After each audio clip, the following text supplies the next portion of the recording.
son is a junior in high school, and he'll be attending college in 2021.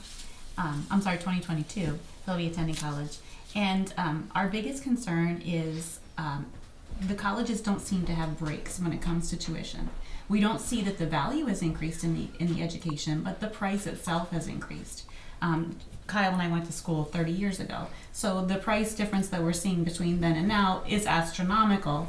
And the kids are coming out of school loaded with debt, and the salaries that they're getting when they come out of school are not commensurate with what they have spent their education dollars on.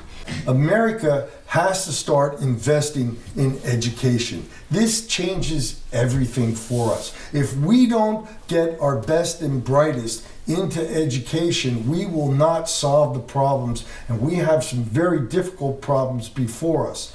I'd like to touch on two things that Nicole mentioned. First of all, the cost of education has grown exponentially for all of us. And my personal opinion on this is a lot of those costs can be attributed to healthcare costs.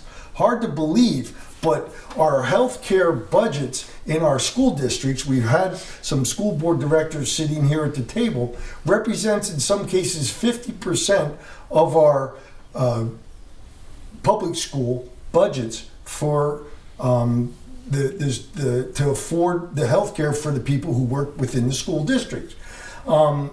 We haven't seen real wage growth in the 30 years that you've been working. We haven't seen real wage growth in America because the healthcare premium dollars have sucked up all that money instead of having it being able to go to businesses. So our businesses aren't as competitive because they're competing on a global market, but they have to pay for the healthcare of their employees if they're big enough.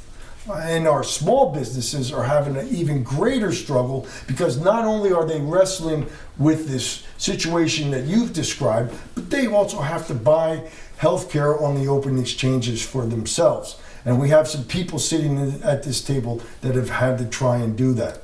So I really think, and you're going to hear me say this a lot on my campaign trail, fixing healthcare fixes a lot of things in this nation. Now, the other thing is, I'm not so sure we need to have 12 years of education in America mandatory anymore, at least not in the traditional sense that we've seen it. And I'd like to hear, Greg and Stephanie, your thoughts on this, because you have been in the education field all your lives. But I would like to see us flip some things. I don't like that we're giving people foreign language opportunities to study foreign languages beginning in 8th grade. It should be ending by 8th grade. They should be starting in pre-K and kindergarten if they were going to teach them second and third languages, so that by the time they hit 8th and 9th grade, they should be trending towards the career choices that they've selected. And so that we've had great models with our career and tech centers in some of the districts in the 9th district. I know Carbon County has a beautiful tech program. Berks County has an east and a west facility, and those students coming out of those training programs are very well prepared to enter the workplace. We need to establish some apprenticeships, some private sector investment in our public education, and get kids an opportunity to feel out their career choice while they're still in school, so that they can decide, well, yeah, I like this. This is a good idea for me. It's a good fit. Or the business can say, boy, I really like this Zane character. I want to get him to come to us once he gets through his education process. Or we can say, well, this isn't a good fit for me, but you're still young enough to be able to continue on. The difficulty is in how do you shepherd people through that process from 8th to 12th grade, or from 13, 14 years of age until you're 17, 18 years of age. But Steph, you've seen in school kids in high school twiddling their fingers and being bored to death with the courses that they're asked to take.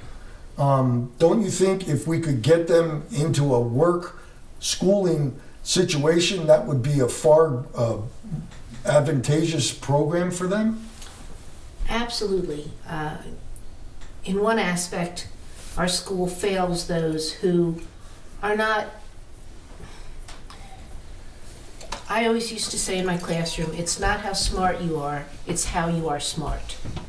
In other words, if I have a kid in my class who just can't get the concept of grammar, but he can go out and change the transmission and fix everything in a car, then yeah, that is where he should be pushed towards, or at least given the opportunity.